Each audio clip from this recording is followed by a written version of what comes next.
बड़ा ही सुंदर वृतांत कल आप सभी ने बड़े ही आनंद से तृतीय दिवस की वेला में श्रवण किया। नन्हा सा बालक बाल्य अवस्था 5.5 वर्ष की अवस्था ध्रुव जी महाराज उत्तानुपात के पुत्र जिसने भगवान को प्रकट किया, प्रेम किया। विदुर जी महाराज जिनसे भगवान ने प्रेम किया। और एक भाव और सुनो और याद रखना, यदि याद रख सको तो बड़ा आनंद देने वाला है। हम सब भगवान से प्रेम करते हैं, लेकिन ये कैसे पता चले कि भगवान भी हमसे प्रेम करते हैं?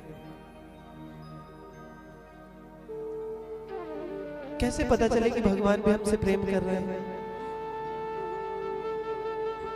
जानते हो, जब ठाकुर हमसे प्रेम करे ना तो क्या करते हैं?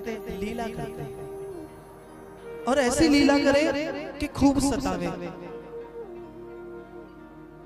जब जीवन में कष्ट आ रहा हो ना, दुख आ रहा हो, परेशानियां आ रही हो, तो ये ना समझना कि भगवान की दृष्टि हम पर नहीं है। समझ लेना वो हमसे प्रेम करते हैं।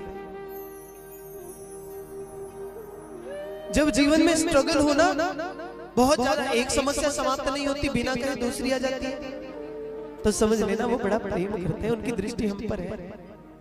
क्योंकि यदि समस्या आई है और ठाकुर जी प्रेम करते हैं तो उसका समाधान भी साथ साथ है। बस उस भक्त को लगा देते हैं उस प्रश्न को हल करने के लिए। अब इस समस्या को हल करो।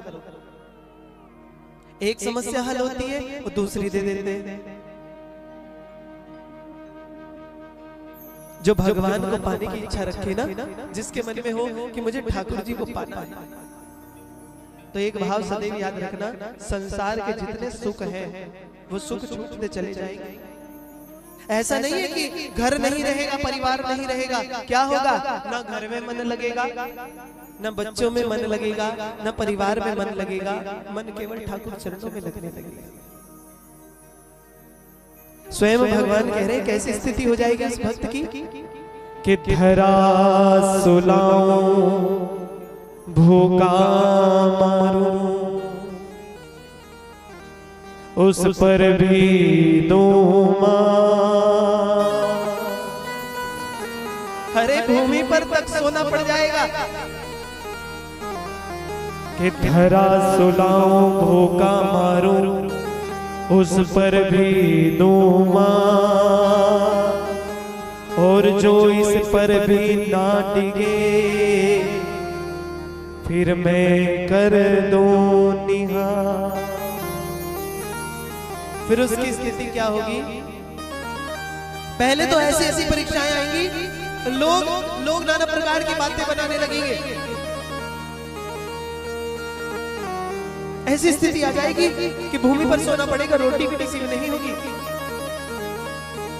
लेकिन मन उनसे ना छूटे, मन उनमें लगा रहेगा, वो अपने से दूर नहीं करेंगे।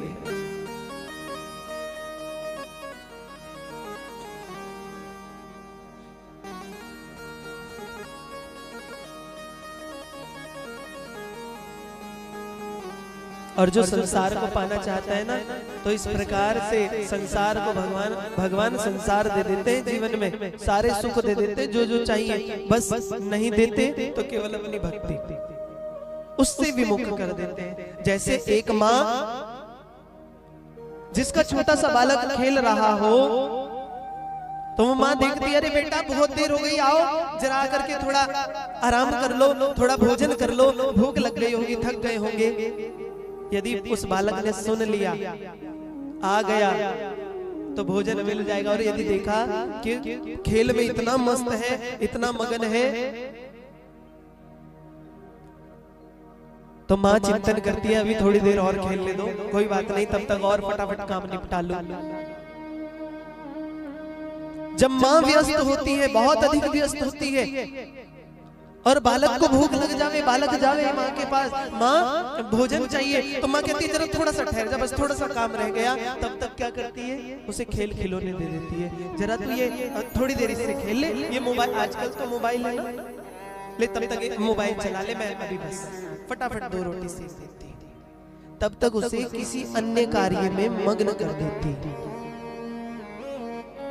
भले ही कितनी भी भूख लगी हो, अपना कार्य निपटाकर उसे किसी कार्य में, ठीक इसी प्रकार से भगवान जब देखते हैं इसे सच में मुझे पाने की भूख है या नहीं है, यदि भूख नहीं है तो संसार के खेल जीवन में आ जाते हैं। धन मिलेगा, सम्मान मिलेगा, वैभव मिलेगा, सुख मिलेगा, और धीरे धीरे ये जीव खेल में इतना मस्त हो जाएगा, भूल जाएगा। ये खिलौने हैं। यदि सारे सुख मिलते चले जा रहे हैं ना, ये ना समझना कि उनकी बड़ी कृपा है। कृपा तो तब है जब वो अपनी याद दिला दे, और उनकी याद कब आती है? सच सच बताना।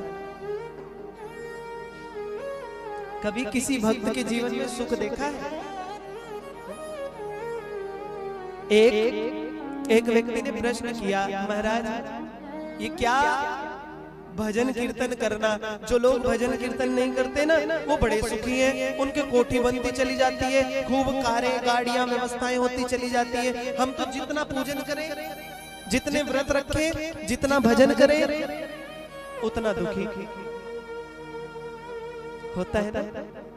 जानते हो क्यों? क्योंकि भगवान ने अंत श्रेष्ठ किया है। संसार में प्रारब्ध के जितने दुख हैं, उन दुखों को अभी भोग लो, अंतिम क्षण में कोई दुख नहीं रहना चाहिए, केवल सुख रहे, केवल आनंद रहे। भागवत के उस प्रसंग का दर्शन करो, वो पांचों पांडव जिनके साथ स्वयं द्वारिकानाथ भगवान श्री कृष्ण पर जंगल में भटक रहे हैं, दुखी हैं। दुर्योधन खूब आनंद ले रहा है, खूब सुख भोग रहा है, पर दोनों का अंत देखो।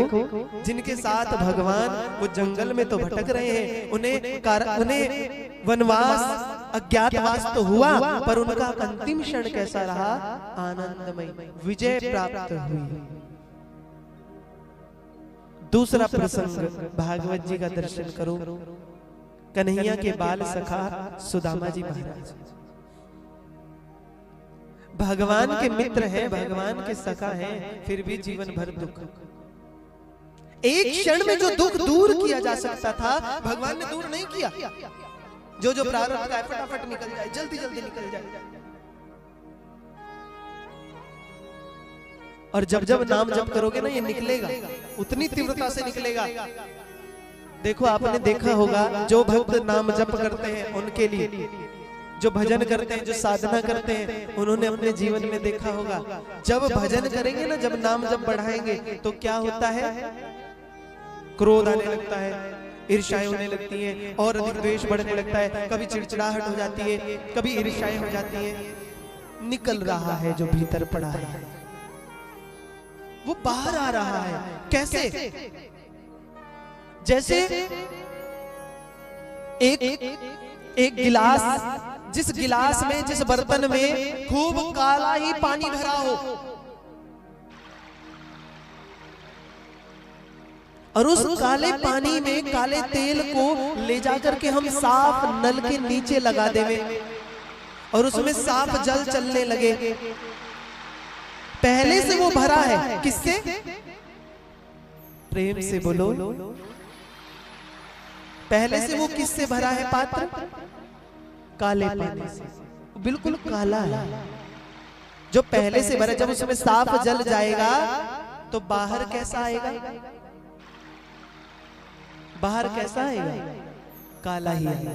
जो भरा है वही बाहर आएगा, पर जा कैसा रहा है उसमें? साफ।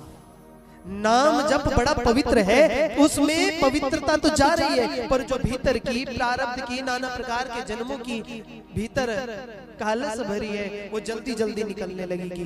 धीरे धीरे वो ब्राउन हो जाएगी, फिर धीरे धीरे वो पीलापन आ जाएगा। एक समय ऐसा होगा कि जैसा जा रहा है वैसा ही बाहर आने लगेगा, वैसा ही बाहर निकलने लगेगा। पवित्र जा रहा है, स्वच्छ जा रहा है। अंतिम समय में ऐसा हो जाएगा कि उस पात्र से साफ जल बाहर निकलने लगेगा, कालस निकल चुकी होगी। ठीक उसी प्रकार जीवन की जितनी बुराइयां हैं, अपराध है, मन में द्वेष है, ईर्ष्याएं हैं, काम है, क्रोध है, लोभ है, मोह है, मत्सर है,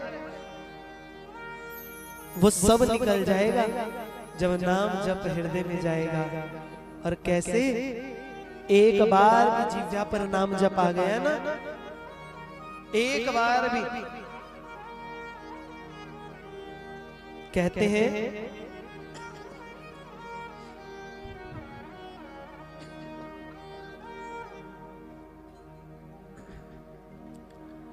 हैं कि यदि गलती से भी इस जिह्वा पर जहर लग जाए, क्या लगे? यदि जहर की एक बूंद गलती से जीव को स्पर्श कर जाए तो बताओ वो जहर अपना काम करेगा कि नहीं? बोलो महाराज, करेगा। भले ही गलती से लगा हो, वो जहर अपना काम करेगा। यदि जहर गलती से लगने पर अपना काम कर सकता है, तो भाव कुभाव जैसे चाहो एक बार परमात्मा के नाम का उच्चारण करो। एक बार भी जिह्वा पर आ गया, कितने भी दुष्ट कर्म किए हो, अंतमति सोगति, अंतिम क्षण में भी यदि भक्त मेरे नाम का गुणानुवाद कर देता है तो मेरी ही परम गति को प्राप्त होता है। स्वयं भगवान कह रहे हैं, वो सीधे ही मुझे प्राप्त हो जाता है। इसलिए नाम जप। एक बार प्रेम से बोलेंगे, थोड़ा जोर से बोलेंगे।